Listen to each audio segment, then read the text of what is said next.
అస్సలాము అలైకుం వరహమతుల్లాహి వబర్కాతు. సోదరులారా, ఒక్కసారి ఈ వీడియో చూడండి. ముస్లిం మహిళలు ఇద్దరు ఒక జ్యోతిష్యుడు వద్ద కూర్చొని జాతకం చెప్పించుకుంటున్నారు.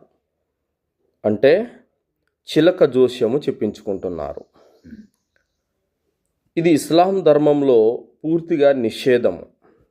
జ్యోతిష్యం అనేది ఇస్లాం ధర్మంలో పూర్తిగా నిషేధించబడినటువంటి విషయం. ఇది ఒక ఘోరమైనటువంటి పాపంగా ఇస్లాం ధర్మంలో పేర్కొనబడింది. అంటే ఒక వ్యక్తి తన భవిష్యత్తు గురించి తెలుసుకోవటము.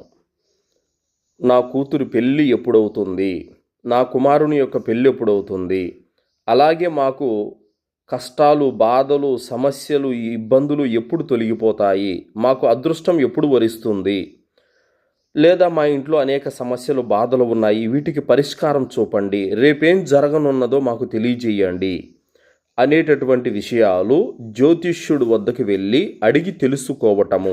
అది చిలక జోస్యం ద్వారా కానీ లేకపోతే హస్త సాముద్రిక ద్వారా కానీ తెలుసుకోవటం.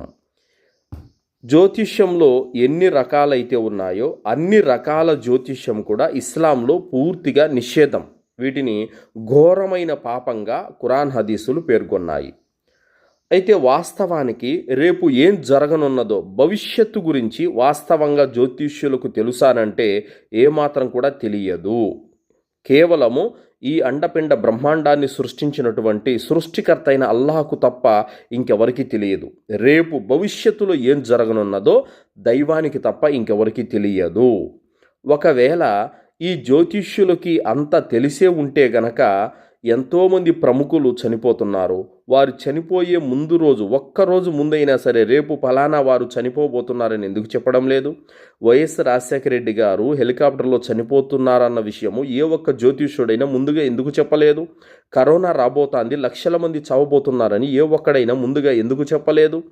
అలాగే భూకంపాలు, సునామీలు, ఇంకా ఎన్నెన్నో అనర్థాలు జరుగుతున్నాయి. ఇవి వచ్చే ఒక్కరోజు ముందైనా సరే ఇలా జరగబోతుందని ఎందుకు చెప్పడం లేదు? సో కావున వారికి తెలియదు. కేవలము 100 అబద్ధాలు కల్పించి చెబుతారు. ఆ 100లో ఏదో ఒకటి నిజమవుతుంది, ఇది మా గొప్పతనం అని ప్రకటించుకుంటారు. సో కావున ఏ ముస్లిం కూడా ఈ జ్యోతిష్యాన్ని నమ్మకూడదు. నమ్మితే కనుక తప్పనిసరిగా అతను కుఫ్రుకు పాల్పడినట్టు అవుతుంది. అగోచర జ్ఞానం అనేది అల్లాహకు తప్ప ఇంకెవరికి తెలియదు. అల్లాహ్ సుబ్హానహు వ తఆలా ఖురాన్ గ్రంథంలో 27వ సూర 65వ ఆయతలో ఇలా తెలియజేస్తున్నాడు. ఖుల్ లా యఅలము మన్ ఫిస్ సమావాతి వల్ అర్దిల్ గైబ ఇల్లల్లా. ఆకాశాలలో మరియు భూమిలో ఉన్న వారెవరికి కూడా అగోచర జ్ఞానం లేదు, ఒక్క అల్లాహకు తప్ప అనే విషయాన్ని అల్లాహ్ తెలియజేశాడు. సో కావున భవిష్యత్తు గురించి అల్లాహకు తప్ప ఇంకెవరికి తెలియదు. అలాగే ఈ జ్యోతిష్యం గురించి ప్రవక్త ముహమ్మద్ సల్లల్లాహు అలైహి వసల్లం వారు ఇలా తెలియజేశారు. ముస్నద్ అహ్మద్ 9532వ హదీసులో, మన్ అతా కాహినన్ అవ్ అర్రాఫన్ ఫసద్దకహు బిమా యకూల్ ఫకద్ కఫర బిమా ఉన్జిల అలా ముహమ్మద్. జ్యోతిష్యుడు వద్దకు వెళ్ళి అతను చెప్పే మాటలను నమ్మినవాడు నాపై అవతరించిన గ్రంథాన్ని తిరస్కరించినవాడు అయ్యాడు అన్నారు. అంటే ప్రవక్త ముహమ్మద్ సల్లల్లాహు అలైహి వసల్లం వారి మీద ఖురాన్ గ్రంథం అవతరించింది. ఆ ఖురాన్ గ్రంథాన్ని తిరస్కరించిన వాడు అయ్యాడు. ఎవరైతే జ్యోతిష్యుడు చెప్పే మాటల్ని నమ్ముతాడో, అతని మాటల మీద విశ్వాసం ఉంచుతాడో, అబ్బాయి ఇతడు నిజం చెప్పాడు, కరెక్ట్ చెప్పాడు అని ఎవరైతే విశ్వసిస్తాడో అలాంటి వాడు ఖురాన్ గ్రంథాన్ని తిరస్కరించిన వాడు అయ్యాడు. ఖురాన్ గ్రంథాన్ని తిరస్కరిస్తే ఏమవుతుంది? కాఫీర్ అయిపోతాడనమాట. సో కావున ఇక్కడ మనం తెలుసుకోవాలి, అల్లాహ్ ఏమంటున్నాడు? అగోచర జ్ఞానము, భవిష్యత్తు జ్ఞానం అల్లాహకు తప్ప ఇంకెవరికి తెలియదు అని అల్లాహ్ స్పష్టంగా చెప్పాడు. కానీ మీరేమంటున్నారు? లేదు, అగోచర జ్ఞానము, రేపేం జరగబోతుందో భవిష్యత్తు ఈ జ్యోతిష్యుడికి తెలుసు అని మీరు అంటున్నారు. అంటే మీరేం చేస్తున్నారు? ఇక్కడ అల్లాహ్ మాటను కొట్టిపడేస్తున్నారు, అల్లాహ్ మాటను తిరస్కరిస్తున్నారు. కావున మీరు ఘోరమైనటువంటి పాపానికి ఒడిగట్టిన వారు అవుతారు. కావున జ్యోతిష్యాన్ని నమ్మకూడదు. మరియు ప్రవక్త ముహమ్మద్ సల్లల్లాహు అలైహి వసల్లం వారు అన్నారు, సహీ ముస్లిం 2230వ హదీసు, మన్ అతా అర్రాఫన్ ఫస్అలహు అన్ షైయిన్ లం తుక్బల్ లహు సలాతున్ 40 యౌమ.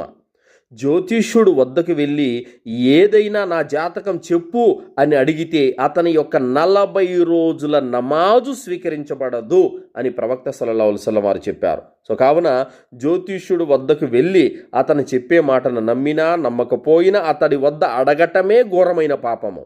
సో కావున అగోచర జ్ఞానం అల్లాహకు తప్ప ఇంకెవరికి లేదు. కావున జ్యోతిష్యం గురించి సలఫ్ పండితులు చాలామంది అనేక రకాల తీర్పులు కూడా చెప్పి ఉన్నారు.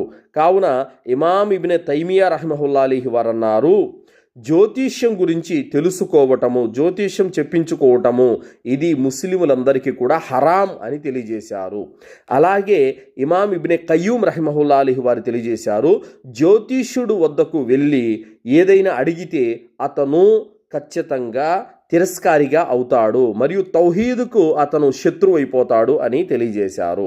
సో కావున జ్యోతిష్యం చెప్పడము హరామే, చెప్పించుకోవడం కూడా హరామే. కావున సోదరులారా, సోదరిమణులారా, ఏ ముస్లిం కూడా జ్యోతిష్యం జోలికి వెళ్ళకూడదు, జ్యోతిష్యం చెప్పించుకోకూడదు. ఎందుకంటే జ్యోతిష్యం అనేది ఒక అబద్ధము, ఒక మోసము. కావున ముస్లిములకి ఇది పూర్తిగా నిషేధం. వాటి నుండి మీరు తప్పనిసరిగా దూరంగా ఉండండి.